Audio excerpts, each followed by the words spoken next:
Voici la suite de l'histoire de Kofi. Ce que vous allez entendre maintenant est plus sombre que tout ce que vous avez vu.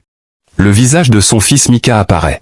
Kofi supplie le marabout. « Je ne peux pas tuer mon seul et unique enfant. Trouve une autre solution, s'il te plaît. » Le marabout dit. « Non.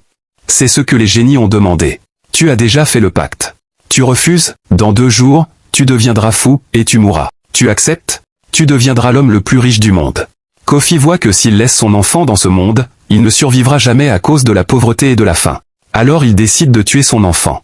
Donc il dit, « Grand maître, j'accepte de donner mon fils en sacrifice. » Après le sacrifice, Kofi revient à la maison, fatigué.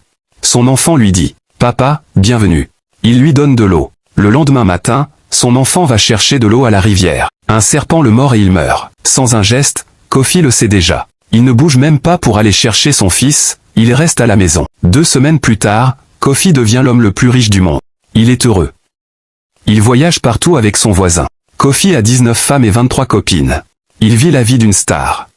Mais une chose que Kofi a oubliée, c'est qu'il a sacrifié son enfant. Un jour, alors que Kofi dormait, le vent commence à souffler partout dans sa chambre.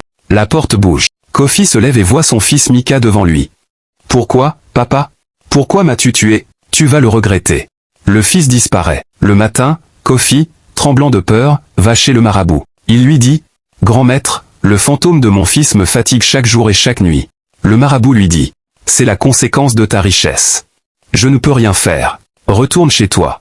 C'est donnant-donnant. Je t'ai fait l'homme le plus riche du monde, et toi tu as donné ton seul fils. C'est fini. Et maintenant, dis-nous en commentaire, à la place de Mika, tuerais-tu ton propre père? Abonne-toi pour ne pas rater la partie 3. Like, commente, et surtout, partage pour ouvrir les yeux des autres.